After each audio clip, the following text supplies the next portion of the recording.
ہمارے اسلاف، ہمارے بزرگ صحابہ اکرام تابعین کے دور میں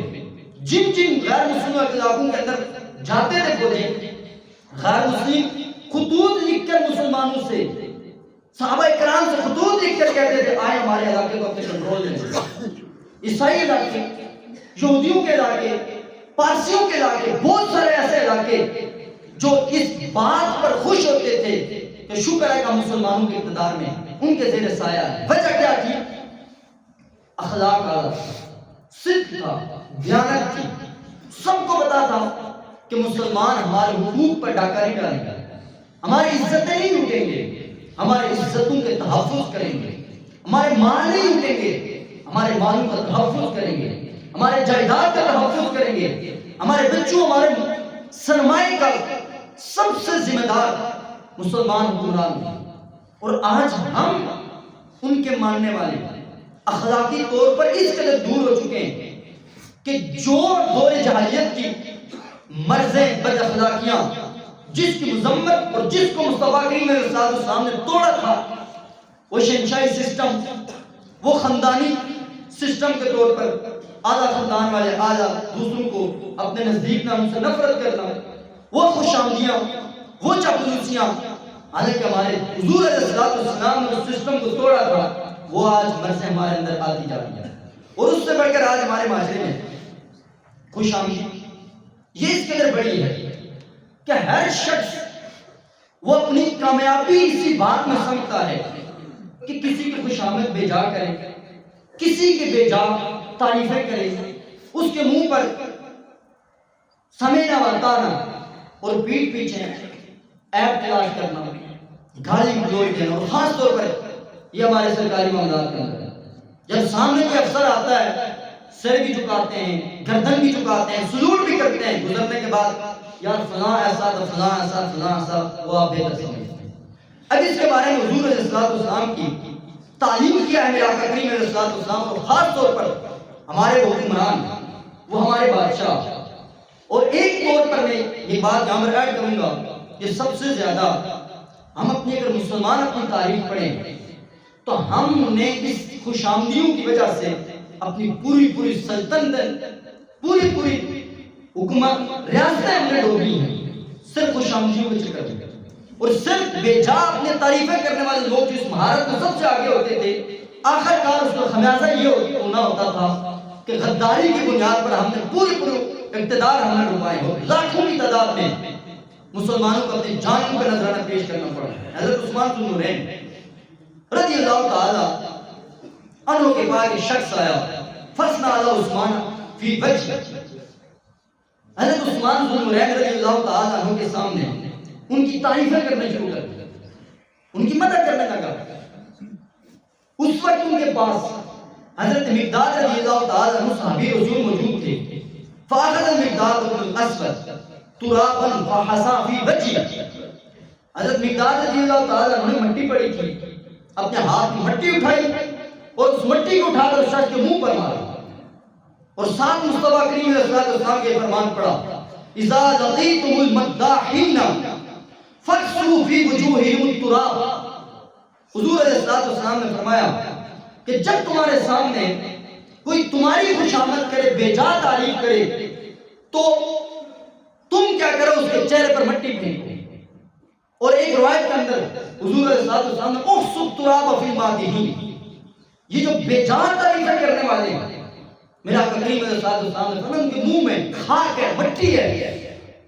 تو یہ وہ وجہ ہے کہ جس وجہ سے ہم خاص طور پر ہمارے بادشاہی سسٹم میں بہت ہوتا ہے، اور خاص طور پر اس مرض میں ہمارے تمام شعبوں میں دیکھیں، مذہبی شعبوں میں بھی میں کہتا ہوں،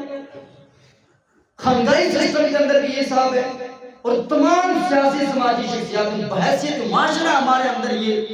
چاپلوسی سسٹم اور بے جا تعریف کرنے والے سسٹم میں بہت زیادہ آگے ہے۔ اور ہر وہ شخص وہی کامیاب ہے اس زمانے میں جو کسی کی بے جا تعریف کرے، جس کے اندر الفاظی ہو، جس کے اندر سچ کو جھوٹ اور جھوٹ کو سچ ملانے کا بہت موقع ہو، چھوٹی سی بات پر جھوٹ بول کر، کلابیں ملا کر اس کو بڑا کرنے کا جس کے اندر موقع ہو۔ اگر وہ ہم صحافت میں دیکھیں تو وہ سب سے ماہر صحافی ہے، اگر ہم سیاست میں دیکھیں تو سب سے بڑا سیاسی ہے، اور اگر وہ مذہبی طبقے میں دیکھیں تو سب سے بڑا مقرر اور شعلہ بیان وہی ہے کہ جس کے اندر چھوٹی سی بات کو ادھر ادھر ملا کر بے جا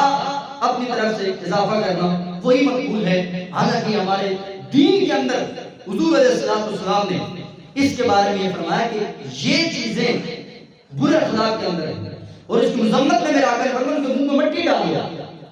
اگر یہ چیزیں اسلام کی نظر میں اچھی ہوتی، اسلام ان کی مدد کرتا، اسلام ان کی تعریف کرتا، اسلام ہمیں ان کے اپنانے کی تعلیم دیتا، لیکن حضور علیہ السلام نے فرمایا کہ ان کے منہ میں اس وجہ سے مٹی ڈالو، جب وہ کسی کی بے جا تعریفیں کریں گے تو اس کے تکبر کا مرض پھیلے گا، اس کے اندر غرور آئے گا، اور اس کے اندر اور اس طرح کی مرضیں آئیں گی کہ جن مرضوں کی وجہ سے وہ اس پر اعتماد کرتے ہوئے ہو سکتا ہے کہ اپنے نیچے رعایا کے بہت سارے حقوق سے وہ لاپرواہ ہو جائے۔ اس وجہ سے یہ چیز اسلام نے منع فرمائی۔ دوسری روایت جو بخاری کے اندر ہے کہ ہم جس چیز کو اچھا سمجھتے ہیں، میرا آقا کریم علیہ السلام حضرت عبدالرحمن بن ابی بکرہ اپنے والد سے روایت کرتے ہیں کہ ایک شخص ان رجل اسنا علی رجل عند النبی، ایک شخص آیا، اس نے دوسرے شخص کے بارے میں حضور علیہ السلام نے پہلے مبالغہ آرائی سے اس کی تعریف کرنے لگا۔ حضور علیہ السلام نے فرمایا قطعت عنق صاحبک ثلاث مرات، حضور علیہ السلام نے فرمایا تو نے اپنے بھائی کی گردن کاٹ دی۔ 3 مرتبہ میرے آقا نے فرمایا کہ تو نے اپنے بھائی کی گردن کاٹ دی۔ اب اندازہ لگائیں، وہ اپنے بھائی کی تعریفیں کر رہا تھا اور اس نے یہ سمجھا کہ ہم جیسے دنیا میں ایک دوسرے کے ساتھ معاملات ہوتے ہیں، اللہ نے جن کو نبوت کے منصب پر فائز فرمایا ہوتا ہے، اللہ رب العزت نے انہیں دور اندیشی، ان کے علوم اور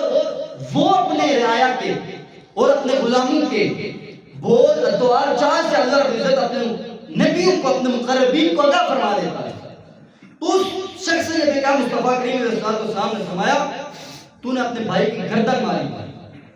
پھر میرے آقا کریم علیہ السلام نے فرمایا اچھا اگر تم کسی کے سامنے تعریف کرنا بھی چاہو تو پھر یہ تعلیم ارشاد فرمائیے۔ میرے آقا نے فرمایا بندہ یہ کہ وَإِنِّي أَحْسِبُهُ كَمَا يُرِيدُ، میں یہ سمجھتا ہوں میرے گمان کے مطابق وہ ایسا ایسا ہے، مجھے وہ ایسا ایسا لگا ہے۔ تو اس سے یہ پتہ چلتا ہے کہ اگر کوئی شخص کسی کے بے حد مبالغہ آرائی سے تعریف کرتا ہے تو حقیقت میں وہ اس کو برباد کرتا ہے، اس کو ہلاک کرتا ہے، اس کو تباہ کرتا ہے۔ تو اگر کسی کی تعریف کرنی بھی ہو تو میرے آقا نے فرمایا کہ انی احسبہ، یہ تعلیم دی ہے میرے گمان میں، میرے خیال میں مجھے یوں لگا کہ اس نے ایسا ایسے کیا ہے، وہ ایسا ایسا ہوگا۔ اس سے میرے مصطفیٰ کریم علیہ السلام نے فرمایا کہ کم از کم اس بندے کے لیے جو منوان یقین کے ساتھ اس کی تعریفیں کر کے دوسروں کی نظر میں اسے بڑھانا چاہتا ہے، ہو سکتا ہے وہ وصف اس کے اندر نہ ہوگا۔ جب وہ وصف اس کے اندر نہیں ہوگا، ہو سکتا ہے کہ وہ نااہل بندہ اس پر اعتماد کرتے ہوئے سنے بات اس مقام تک پہنچا دے کہ جس مقام آپ اپنے جاسوسی سسٹم دیکھ لیں، جتنے بھی ہمارے بڑے بڑے عہدوں تک جاسوسی کے طور پر دشمن کے غدار پہنچتے ہیں، دشمن کے ایجنسیوں کے لوگ جہاں پر پہنچتے ہیں، کہاں سے پہنچتے ہیں؟ ہمارے وہ لوگ اپنے ماتحتوں پر بے جا اعتماد کرتے ہیں، فلاں کی تعریفیں کرتے ہیں، بڑا ٹیلنٹ ہے، فلاں بڑا ہے، وہ کچھ، لیکن وہاں تک وہ پہنچا دیتے ہیں جس کی وجہ سے بہت زیادہ قوم کو نقصان اٹھانا پڑتا ہے۔ اسی لیے میرے مصطفیٰ کریم علیہ السلام نے ایک جملے میں فرمایا قطعت عنق صاحب، تو اپنے بھائی کی، اپنے صاحب کی گردن مارتا ہے۔ اسی لیے ہمیں اس باتوں سے احتیاط کرنا